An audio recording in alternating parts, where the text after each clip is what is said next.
Good morning, everyone. Imagine a world where soon-to-be parents can see their developing fetus in utero anytime, anywhere.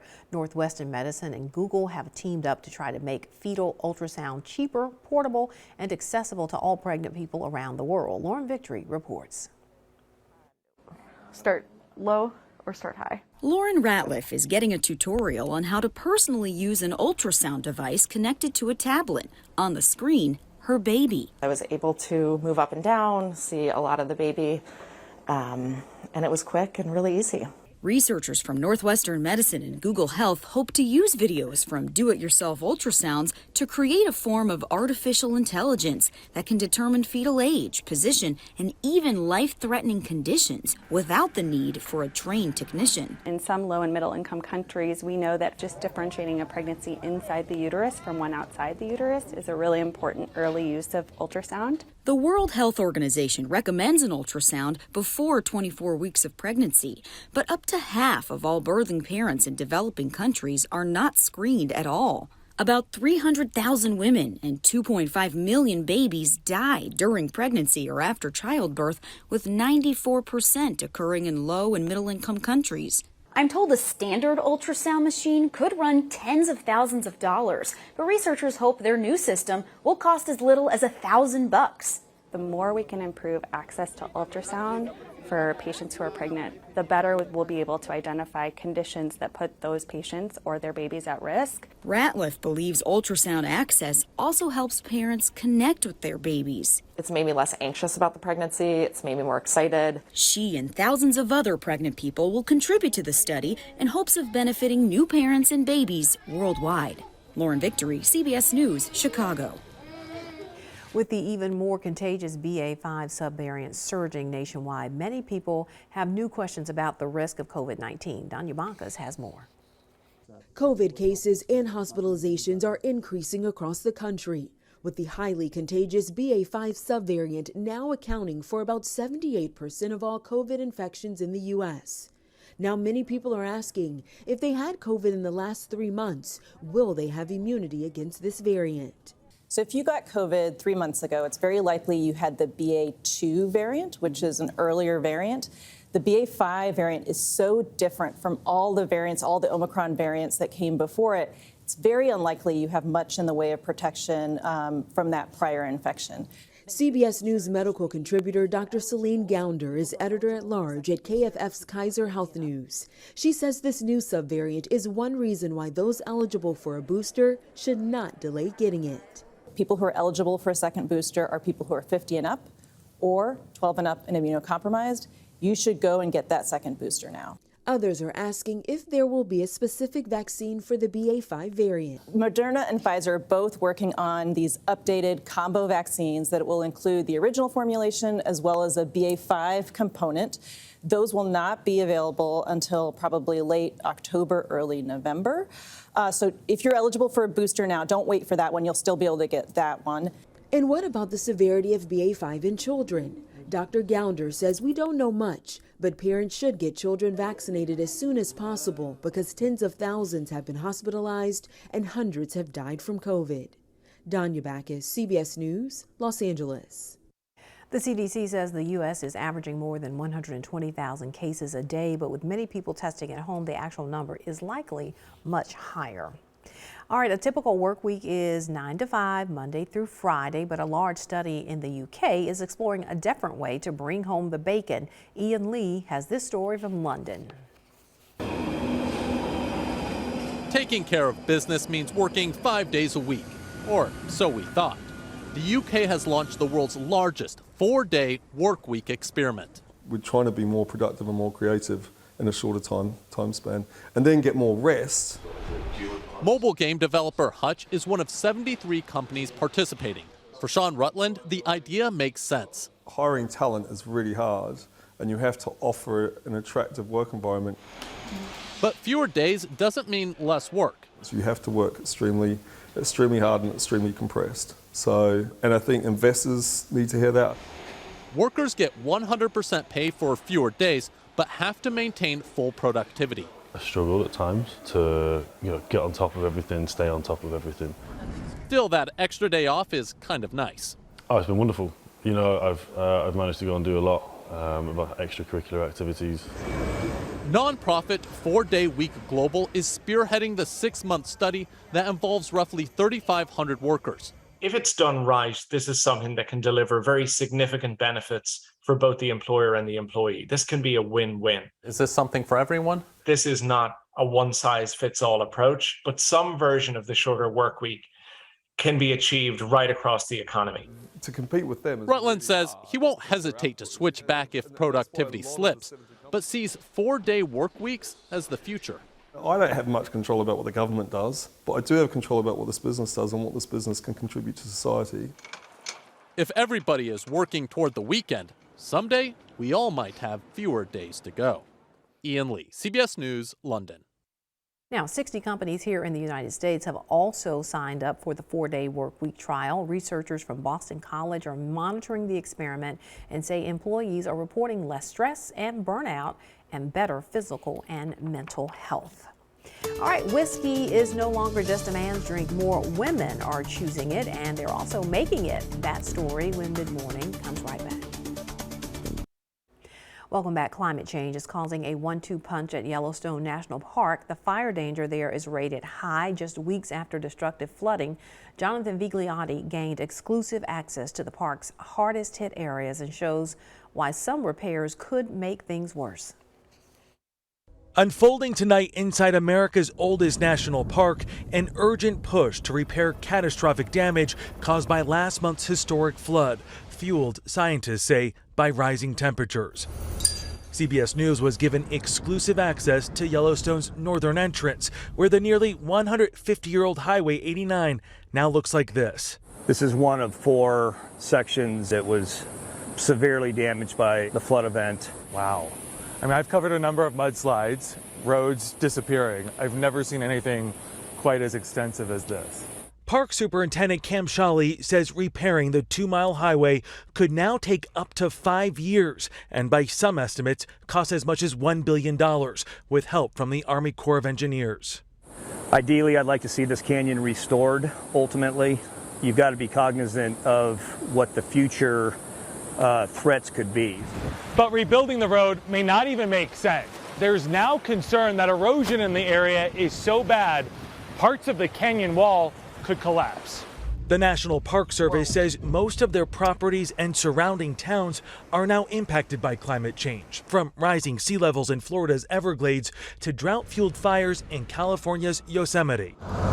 Business in Yellowstone's northern gateway communities has plummeted. Everybody has been incredibly resilient and pushing through and trying to figure out, how do we keep going? The park is now adapting to the loss of a major access road. We're driving on what used to be a very narrow bike trail. Crews are now turning about 5 miles of it into a temporary 2-lane road. Yellowstone's temporary mountaintop road will open to tourists by November. Rangers say it may even replace the historic Canyon Highway. Is it possible that people will no longer be able to drive down this road again? Very possible. Okay, there's no question climate change is occurring. We've got a long way to go to figure out what steps are necessary to ensure that we're adapting properly. A long and new road ahead for an iconic landmark. Jonathan Vigliotti, CBS News, Yellowstone National Park. Scotland is home to 138 active whiskey distilleries. They attracted a record number of tourists right before the pandemic, almost 2.2 million. And as the overall popularity of Scotch grows, more of those visitors are women. CBS News correspondent Wendy Gillette reports from Scotland on the trend. Thank you. Kim Mabus traveled from Philadelphia to the Glenlivet Distillery in northeast Scotland to buy a few bottles she can only get here. Pretty big Scotch fan. I have a nice collection at home. These days, she's enjoying it with a more diverse group. So many friends of mine have started drinking whiskey, female friends. It's crazy. A 2020 study from the market research company MRI Simmons shows more than a third of whiskey drinkers are now women. At At Ardbeg Distillery on the Scottish island of Islay, visitor center manager Jackie Thompson estimates the percentage of women guests drinking whiskey has quadrupled since she entered the business 25 years ago. And she's observed a difference in how women and men approach Scotch. I see with women often, they have a great appreciation of sticking their noses into whiskey in order to enjoy the flavour of whiskey. Men maybe tend to go straight for the palate, whereas women go for the scent and the aroma of a whiskey to appreciate it. Women aren't just drinking whiskey, they're making it. The Scotch Whisky Association estimates 40% of this country's 11,000 industry employees are female, and they're breaking the glass ceiling in what used to be a male-dominated field. Kelsey McKechnie was the youngest woman named an apprentice malt master for Balvenie Distillery at the age of 24. If you look back in time, women just weren't in these roles, and now they are. She sees a future with more women calling the shots in an industry that just keeps getting bigger. The Scotch Whisky Association says every second, 44 bottles of Scotland's national drink are exported, with 4 of those bottles headed for the U.S. And that again was Wendy Gillette reporting. All right, the Distilled Spirits Council of the U.S. says the growth of super premium Scotch brands is driving sales up 200% since 2003. All right, a very personal story from Steve Hartman. That is next on Mid Morning. All right, welcome back to Mid Morning, everyone. Now, with a reminder that living your dream often inspires others to do the same, here's CBS's Steve Hartman on the road. I chose to tell this story, mainly for an audience of one. Yes. This is my nephew, Ted. And as I first reported a few months ago, Ted says, at times, his blindness feels insurmountable. I see. I thought like I was doomed. that does sound a little immature, but A woe is me kind of feeling? yes. I really want to be like everybody else sometimes, you know. And that's why, when I heard about this drag racer attempting to set a new world speed record, I thought Ted and others like him had to meet the driver. In 2012, Dan Parker of Columbus, Georgia, got in a crash. He suffered a traumatic brain injury so severe it blinded him. I never imagined I'd be back in the seat of a race car. But I've been a racer my whole life. I just had to figure out another way to do it. A machinist by trade, Dan got adaptive equipment so he could make parts, and then designed this entire race car. That just amazes me. What does he look like? Mustache and a beard? I don't have a mustache. You have a mustache? See? Whiskers. I hope nobody sees them. Oh, don't worry about it. That won't be an issue. Anyway, back to our story. Dan was attempting to set the Guinness record for fastest car driven blindfolded. Of course, no blindfold was needed. But he did have a special audio guidance system and, for safety purposes, a sighted driver next to him, hands hovering over the steering wheel just in case. It wasn't necessary. Dan went 211 miles an hour, set a record, and more importantly, an example. Ted, I want you to know that blindness is not what is stopping you. Surround yourself with believers and go for your dreams. You can make excuses or make it happen. New Guinness World Records title. Dan says inspiring the Teds of the world is the main reason he did this. And if my nephew is any indication, it was well worth the drive. If you can do that, well then I think I could easily pursue my dream. Wait, what about flying and plane? Our original story ended with that light bulb moment. And among those watching was Sydney Irish of Roosevelt, New York, who offered to give flight to Ted's dream. You ready to go? I'm ready. Okay, pull back and you're off. This is so fun. I'm flying. For the kid who once thought he was doomed just because he couldn't see, the kind inspiration of others has clearly opened his eyes. And you are down. Steve Hartman, CBS News. I can't even explain how much fun this was. It was On the road. Still to come, behind the scenes at the New Yorker. That story is next. All right, welcome back. For almost a century, readers have turned to The New Yorker for its award-winning journalism. But a lot of readers aren't in it for the words, but for the cartoons. They clip them or screen grab them for permanent display where they're needed most. Tony DeCope will talk with Emma Allen, the youngest cartoon editor in the magazine's history. Ready to go? Yeah. In a corner conference room at the World Trade Center, we recently witnessed one of the most high-stakes weekly conversations in journalism. Let's just review. There's a sausage. Sausage riding a horse. Between some of the very best minds in the business. Who's talking? The lobster. A debate over a simple question. Is this funny? Goo goo gaga.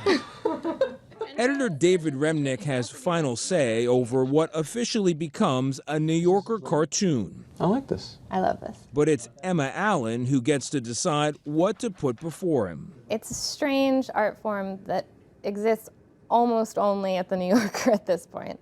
Allen's been in the role since 2017 when she replaced longtime cartoon editor Bob Mankoff. Did he give you any advice about the new job? I mean, I think he said, you know, you can do it. You pick what's funny and you get rid of what's not funny. And fundamentally, that is all there is to it. She was already doing that with words, editing humor articles on the magazine's website when Remnick suggested she try pictures, too. You were 29? Yeah. No one had ever been younger in the job. No one has ever been younger than I was at In 29. that job. You were the youngest 29 ever? Yeah. But she's also more experienced than you might expect. A humor columnist in college, and before that, a little kid who collected New Yorker cartoons. Why would a kid be cutting out New Yorker cartoons? I guess for all the ones I understood, I thought they were hilarious. And for all the ones I didn't understand, I sort of wanted to unpack them or grow up enough to be able to understand them. The New Yorker. There is a certain reputation. I'd be more apathetic if I weren't so lethargic. And if you don't know otherwise, you might think a New Yorker cartoon is a little fancy for you. Oh, I get it. That's kind of funny. But don't be so sure, Allen says. Yeah, these are all yeses. While she won't reveal her favorites, she did agree to talk us through a couple winners. Like this one of a man and woman at dinner, captioned, "Let me interrupt your expertise with my confidence." I mean, her expression, the fact that she has so little wine in her glass, has clearly been drinking steadily while he's been talking. Exactly. Yeah, that detail alone is just like, yep. And this classic. There's just layers of greatness to this. On the internet, nobody knows you're a dog. It opens up this variety of other questions, like what is this dog doing on the internet? It's sort of like the joke sets off the potential for all of these other funny thoughts.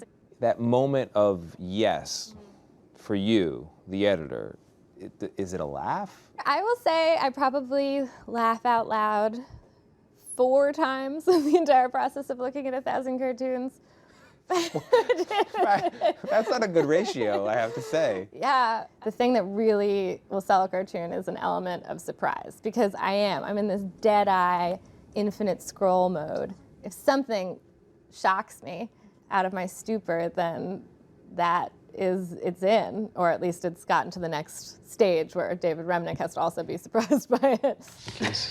From there, some 60 finalists are whittled down to about 20. Oh, the grand opening of the coconut shop. Which the magazine purchases for future issues. Okay, that's going in. All right. All right. Do you think a discerning reader could notice a change in the last 5 years that you've been at the helm?